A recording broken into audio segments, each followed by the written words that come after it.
Which college or which university? No, it's not. There's no need even to have a college degree. Oh, wow. Okay. At all, or even high school.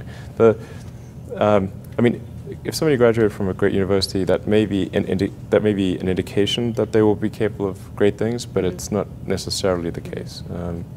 You know, if you look at, say, people like Bill Gates or Larry Ellison, Steve Jobs, these guys didn't graduate from college. Dropouts, yeah. But if you had a chance to hire them, of course, that would be a good idea. Yeah, okay.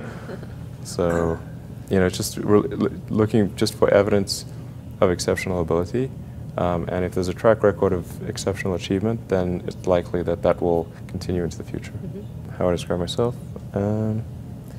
Well, I mean, I seem to have a high innate drive, and that's been true even since I was a little kid. You know, I really had a very strong drive. Did all sorts of risky things when I was a kid that like, why did I do those things? They're crazy. I care a lot about the truth of things and trying to understand the truth of things. I think that's important. You know, if you're going to come up with some solution, then the truth is really, really important, I think. I try to think of, I mean, it's difficult to obviously come up with like things that are praise for oneself, you know, or like, there's bad and good here, but I think like sometimes they're just like the things that seem quite clear and obvious to me, and I don't understand why they aren't so obvious to everyone. Sure. So how would you educate your 5 boys? Actually, I created a little school. Yeah. What kind of school? Could you describe to us? Sure. I mean, it's small. It's only got 14 kids now, and it'll have 20 kids in September. It's called Ad Astra, which means to the stars. That's maybe a bit different from most other schools, is that there aren't any grades. There's no like not grade 1, grade 2, grade 3 type of thing. I'm making all the children go in the same grade at the same time, like an assembly line. I know. You know, because some people love English or languages, some people love math, some people love music, and they have different abilities at different times. It makes more sense to cater the education to match their aptitudes and abilities. So I think that's one principle. Another is that it's important to teach problem solving, or teach to the problem, not to the tools. So this would be like, let's say you're trying to teach people about how engines work, or you know, you could start by a more traditional approach would be to say, well, we're going to teach you all about screwdrivers and wrenches, and you're going to have a course on screwdrivers, a course on wrenches, and all these things. And this is a very difficult way to do it. A much better way would be like, here's the engine. Now let's take it apart. How are we going to take it apart? Oh, you need a screwdriver. That's what the screwdriver is for. You need a wrench. That's what the wrench is for. And then a very important thing happens, which is that the relevance of the tools becomes apparent. So all your 5 boys are in that school? Yes. Until when? This is from preschool? I don't know. So far it's only 1-year-old. They like it. They like it? Yeah. And you want to keep them away from regular schools? No, I just didn't see that the regular schools, they weren't doing the things that I thought should be done. Like, you know, those 2 principles, they weren't adhering to those principles. So I thought, well, let's see what we can do. Maybe creating a school will be better. And I actually hired a teacher from the school they were at, who also agreed with me that there was a better way to do it. Have they surprised you in a way of their innovative thinking? Yeah, it seems to be going pretty well. I mean, the kids really love going to school. I think that's a good sign. You know, I mean, I hated going to school when I was a kid. It was torture. So the fact that they actually think vacations are too long, like they want to go back to school. Wow. Yeah, exactly. That's weird. I know. Age or people like that, what is it you have in common with them? Well, I mean, those are pretty different personalities, you know, between Gates and Jobs and Ellison. Business and success? I think you know, all 3 of those were technologists, but with different types of skills. You know, Jobs was obviously very good with aesthetics, and you know, he understood technology, of course, and he really understood what people wanted even when they didn't know themselves. And he was not afraid to break boundaries. But like say, like Gates would probably be better at sort of raw engineering and technology than Jobs, but not as good on aesthetics. But I mean, for all of these guys, they're obviously very driven, and they're very talented, and yeah, and they're able to attract great people to build a company. But I mean,